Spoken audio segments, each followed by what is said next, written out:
કેશોદમાં મંદિરો પણ સુરક્ષિત નથી। લીંબોચ માતાના મંદિરમાંથી તસ્કરો દાનપેટીને ઉપાડી ગયા હતા। કેશોદ શહેરમાં મંદિરો પણ સુરક્ષિત ન હોવાનો બનાવ પ્રકાશમાં આવ્યો છે। કેશોદના અગતરાય રોડ પર પાણીના ટાંકા પાસે આવેલા વણ સમાજ સામે લીંબોચ માતાજીનું મંદિર આવેલું છે, જે મંદિરમાં સવારે સેવા પૂજા કરવા આવતા મંદિરમાં તાવ તૂટેલા ધ્યાનમાં આવતા ત્યારે તપાસ કરતા દાનપેટી તસ્કરો ઉઠાવી ગયા હોવાનું ધ્યાનમાં આવ્યું હતું। કેશોદના લીંબોચ માતાના મંદિરમાં હાથ ફેરો કરી નાસી છૂટેલા તસ્કરો સાથે તોડવા અને લોખંડની કોસ જેવું ઓઝા સાથે લાવ્યા હતા અને મંદિરમાં છોડીને જતા રહ્યા હતા। લીંબોચ માતાજીના મંદિરમાં થયેલી ચોરીની ઘટનાની કેશોદ પોલીસ સ્ટેશનમાં ટ્રસ્ટીઓ અને સંચાલકો દ્વારા જાણ કરવામાં આવી હતી અને કેશોદના અગતરાય રોડ પર પાણીના ટાંકા પાસે આવેલા લીંબોચ માતાજીના મંદિરમાં ચોરીની ઘટનાના સમાચાર મળતા ભાવિ ભક્તો શ્રદ્ધાઓની લાગણીની ઠેસ પહોંચી હતી અને કેશોદ શહેરમાં હવે મંદિર પણ સલામત રહ્યા નથી। ત્યારે હાથ ફેરો કરનાર તસ્કરોને ઝડપી લેવા કેશોદ પોલીસ આસપાસના સીસીટીવી ફૂટેજ તપાસી તસ્કરોની ઓળખ મેળવી ઝડપી લેશે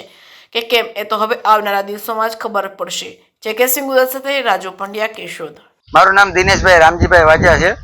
હું આ મંદિરનો ટ્રસ્ટી છું અને આ મારું મંદિર આવ્યું છે જુનાગઢ રોડ પાણીના ટાંકાની પાસે વાણંદ સમાજની સામે।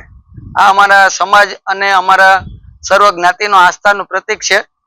આ મંદિર આજે સવારના અગરબત્તી કરવા ધૂપ દીવા કરવા માટે જે અમારા પૂજારી આવ્યા ત્યારે એની અમને ફોન કરીને જાણ કરી કે ભાઈ આ મંદિરની અંદર ચોરી થઈ ગયેલી છે। પછી અમે ટ્રસ્ટી મંડળ અહીંયા આવ્યા, બધી તપાસ કરી તો આમાંથી ને અમારે જે પૈસાની પેટી હતી ને પેટી તોડેલી છે અને અમારા મંદિરનો દરવાજો તોડેલો છે અને એમાંથી જે કાંઈ પૈસા હતા એ બધા લઈ ગયા। બાકી બીજી કોઈ વસ્તુ બોલાવી નથી અને એ જે હથિયાર લઈ આવ્યા હતા એમાં એક કોશ હતી, એ કોશે અહીં મૂકીને ગયા છે। એટલે અમારી પોલીસ ખાતાને નમ્ર વિનંતી છે કે આવા તસ્કરોને વહેલા તકે પકડી અને કાયદેસરનો એને ભાન કરાવે અને આવા બીજે કે આવા મંદિરમાં આવું બનાવ ન બને એની ખાસ કાળજી રાખે।